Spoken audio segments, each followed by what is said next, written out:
सच्चिदानन्दरूपाय विश्वोत्पत्त्यादिहेतवे तापत्रयविनाशाय श्रीकृष्णाय वयं नुमः। सज्जनों, राधे राधे। गोविंद ने अनेकों बार अपने भक्तों की लाज बचाई है, अनेकों बार उन पर अनुग्रह व अपनी कृपा बरसाई है, अनेकों ऐसी लीलाएं की हैं हमारे गोविंद ने। एक लघु कथा आपके समक्ष रख रहा हूँ। एक बार की बात है कि ऋषि दुर्वासा जी जो थे, दुर्योधन के यहाँ ठहरे हुए थे और दुर्योधन ने दुर्वासा ऋषि की बड़ी ही सेवा की और उस सेवा भाव से इतने प्रसन्न हुए दुर्वासा ऋषि ने कि दुर्योधन से कहा कि हे वत्स, अपने लिए कुछ ऐसा वरदान मांग लो, मैं तुम्हारी सेवा से बड़ा ही प्रसन्न हूँ, अपने लिए कोई वर मांग लो। दुर्योधन के मामा ने संकेत कर दिया तो दुर्योधन ने कहा कि हे भगवान, अगर आप मुझ पर अनुग्रह ही करना चाहते हैं, मुझे कुछ देना ही चाहते हैं, तो मैं ये चाहता हूँ कि पांडव जो हैं मेरे भाई हैं और उन पर थोड़ी कृपा अपनी कीजिए। बोले दुर्योधन, मैं समझा नहीं।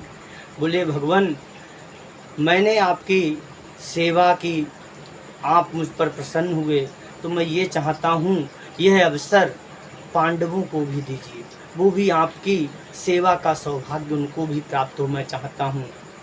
दुर्वासा ऋषि बड़ा प्रसन्न हुए कि इतना सुंदर सा भाव है दुर्योधन के अंतःकरण में, प्रसन्न हो गए। बोले ठीक है, मैं चला जाऊंगा और उनके यहाँ भोजन ग्रहण करूंगा। बोले भगवान, मेरा इसमें एक प्रार्थना और है कि जब आप जाएं तो मैं ये चाहता हूँ जिस समय जाएं उस समय सभी लोग भोजन कर चुके हों, द्रौपदी भोजन कर चुकी हो, उसके बाद ही जाना। मैं नहीं चाहता हूँ कि वो लोग, चूँकि एकादशी है, एकादशी का व्रत का पारायण किया जाता है, तो पारायण के उपरांत ही आप पहुँचें, ऐसी मेरी प्रार्थना। नहीं तो उनका पारायण छूट जाएगा, पारायण से वंचित रह जाएंगे। दुर्वासा ऋषि जी उनकी बात को सहज ही स्वीकार कर लिया।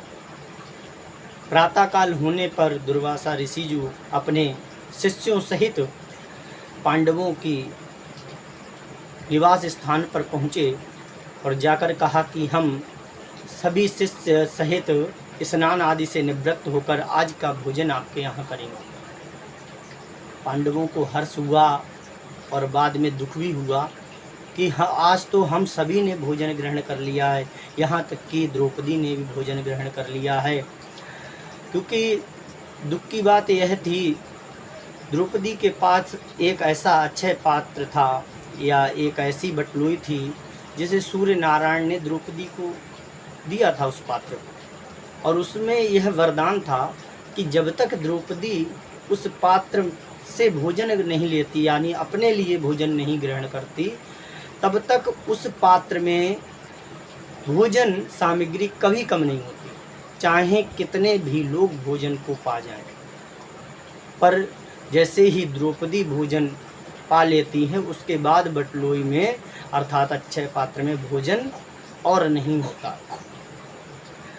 तो दुर्वासा ऋषि के ऐसे कहकर वो गंगा तट पर चले गए।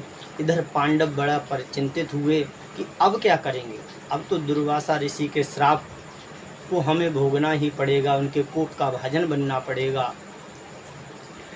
कुछ समय बीतने के पश्चात दुर्वासा ऋषि अपने शिष्यों सहित आ गए। अब द्रौपदी भी बड़ा चिंतित है।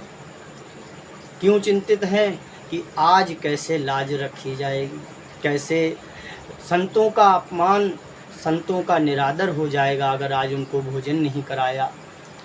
तो आज गोविंद को, कन्हैया को याद किया, और वो तो करुणा निधान है, दया निधान है और भक्तों की हमेशा लाज रखने वाले हैं। जब द्रौपदी ने गोविंद को पुकारा तो गोविंद शीघ्र ही वहाँ पर उपस्थित हो गए और पांडवों से कहा, जाओ ऋषियों के लिए बैठने का प्रबंध करो। अब पांडव कह रहे हम बिठाल तो देंगे ऋषियों को, पर उनको भोजन कैसे करा पाएंगे। बोले मैंने कहा है वो तो करो। पांडव गए, सभी दुर्वासा ऋषि सहित उनके शिष्यों को उचित आसन देकर बिठाला और द्रौपदी से कहा क्यों परेशान हो, तुम्हारा जो बटलोई है, अक्षय पात्र है, उसको लेकर आओ। गोविंद ने उस पात्र को मंगवाया और उस पात्र में कहीं साग का छोटा सा तृण था। उस छोटे से तृण को गोविंद ने पा लिया और उसके बाद जल पी लिया। जब गोविंद कोई वस्तु ग्रहण करते हैं, इस जगत के कोई भी ऐसा प्राणी नहीं है जो उससे वंचित रह जाए। गोविंद ने उस तृण और आचमन करने के उपरांत इस जगत के इस संसार के जितने भी जीव जंतु हैं, सभी की क्षुधा भूख शांत हो गई। सभी ऋषि और जो भी संत थे, उनको ऐसा लग रहा था कि अब एक आचमन जल भी नहीं पा सकते।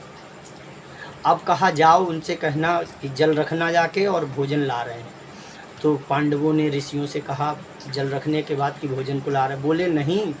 ऋषियों ने कहा तुम प्रसन्न रहो, खूब ढेरों आशीर्वाद दिए, खूब शुभकामनाएं दी, खूब नित्य निरंतर आगे बढ़ो, खूब यश हो तुम्हारा, कीर्ति हो, मुझसे एक ग्रास भी अब नहीं पाया जाएगा। ऐसी है हमारे गोविंद की लीला। वह गोविंद, वह कन्हैया, वह कृष्ण, वह सांवला, उसके अनेकों रूप हैं, अनेकों लीलाएं हैं, अनेकों कथाएं हैं।